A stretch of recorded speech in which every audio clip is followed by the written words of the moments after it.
For this project, we're going to be working in a program called Gravit Designer, which is very similar to Adobe Illustrator. It just doesn't have as much capability or as many tools, but it still has a lot of the basics that we'll be using in the future and then for this project. Here's an example of a portrait that was created in Gravit Designer, and I just want to show you some of the basic tools here before we jump into the first practice image and then move into practicing portraits a little bit as well. It's set up similar to the Adobe program, so similar to Photoshop or Illustrator, where at the top here you have File, Edit, Modify, and just some of the basic edits and functions. So if you go to File, that's where you'll open new documents. That's where you'll save your images. You can import and place images from here as well. And then you'll export to save your files as JPEGs and the different file types there. And then edit at the top here is similar, where you can copy, paste, use some of those different settings to undo. And then modify is where there's going to be a few different settings to use with the pen tool. And then along the left here is where your layers are going to be found. So you're going to have all of the different layers that are created. Every time you create a shape, it's actually going to automatically create a new layer for you, which is nice. So it automatically separates everything.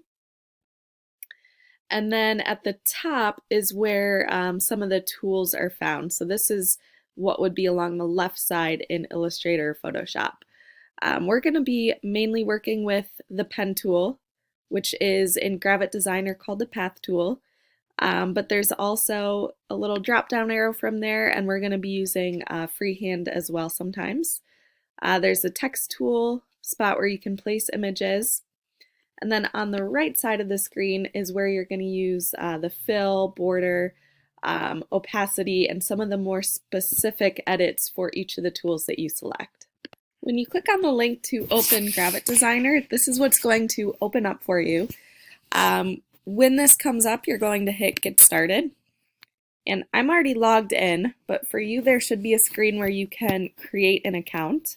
Go ahead and just create an account using your Brunswick email, create a password, and then it should bring you to a screen that looks like this, where you can create a new design or open an image. And I'm going to have you go ahead and open an image from your computer. So you should have downloaded the practice image that looks like this, but go ahead and find where you would have saved that, maybe under downloads, and go ahead and open that image. And we're going to just go ahead and jump right into working with the path tool or the pen tool here. So I'm going to click on the pen tool, and this is going to be used to outline a lot of the general shapes in your portraits so that you're able to have accurate outlines and fill those in with color and different details as we go. But we're going to start simple here and just create a straight line. So to use this path tool, you're going to click on the starting point of the line, and it's going to create what's called an anchor point.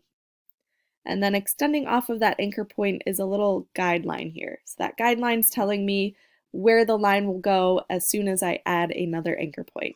So I'm going to click again to create that next anchor point to create the line there. And then you'll notice another line extends off of it. I'm going to hit Enter on my keyboard just to end that line so that I'm able to go ahead and move on to the next one. So this one we're going to do more of a zigzag line so you can get the idea of using those anchor points. But I'm just going to click and slide the mouse up so I'm not holding anything down on the keypad. I'm just clicking, letting go, and that is going to create a different direction every time I click and create an anchor point. I'm just going to click through here. Again, every time that I'm clicking, it's creating the anchor point, so I'm able to change direction. And then when I'm finished with that line, I'm going to hit Enter so I can move on. This next part's where it starts to get a little bit trickier with the pen tool, where you're creating curved lines. To create a curved line, instead of clicking and letting go on your keyboard, you're going to click and pull either up or down to create a curve. But to start, I'm going to start the same way. So I'm just going to click and let go to create my first anchor point. Now you'll notice that that line is straight still, just like what we were working with before. So I'm going to extend that line to the width that I want my shape to be, or the width I want that curve to be.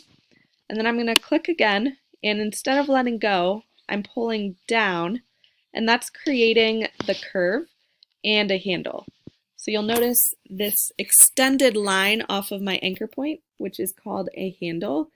And that's basically a guideline just telling me that I have the angle of my curve lined up. And you can kind of slide that around to get that angle right. So I'm going to try to line up that curve, let go, and then I'm going to hit enter. So that's creating that curved line there. I'm going to grab the path tool again, click on my next curved line, and I'm just clicking and letting go. And then I'm extending that line out to the side to create the width that I want this curve to be. And typically you'll want to create your next anchor point where your line starts to change direction. So this curve starts to come down and then slowly change direction as it comes up. So I'm going to click kind of in the middle there. And again, instead of letting go, I'm pulling down and angling that curved line off to the side. So now I have this part of the curve lined up. And now I want to continue and add the bottom part of the curve. And you'll notice that since I have this anchor point here with the handle extending off of it, that my line continues to curve because it still is connected to a handle here. So I'm going to just slide this over to the side, make sure that that curve lines up. Then I'm going to click and let go. And now I have a straight line extending off my anchor point because there is no handle attached to it. So I'm going to have to create a handle now to create the curve. So I'm going to extend that line off to the side where my line ends, and I'm pulling down to create that curve on my line here. So I'm creating that handle, lining it up to get that angle right, letting go, and then I'm going to hit enter to end my line. So we're going to do one more line here. This one is a combination of curved lines and straight lines. But again, to get started, I'm just going to click once and let go so that I have my anchor point and my line extending off of it. And then I'm creating my next anchor point where I want that curve to end. So I'm going to click here, and again, instead of letting go, I'm pulling down to create the handle, pulling it to the side a little bit to create that curve, letting go. And again, you'll notice since I still have that handle here, that the curve is going to continue, but I do not want that curve to continue. So I'm going to click back on the last anchor point, and that's creating a straight line extending off of it now, since I got rid of that second part of the handle. So I'm going to click where I want that straight line to end, and now I have a curved line to create. So I'm going to click back where I want the curved line or the width of that line to be. And instead of pulling down this time, I'm going to pull up with my handle to create that curve underneath. So I'm creating that curve, lining it up, clicking back on that last anchor point so that I have the straight line extended, clicking on my next spot here to end that straight line, clicking where that line starts to change direction, pulling down this time, and lining that up, clicking back on the anchor point so I have a straight line, and then ending my line here by clicking and pulling to the side to create the curve. So definitely play around with using that pen tool. I know it is tricky to get those curves just right, but it will come in handy when you get to your portraits to really have a good feel for how to create those curved lines. But go ahead and just try that first part. And when you're ready, go ahead to the second video that's on Classroom to watch how to put together this next part here.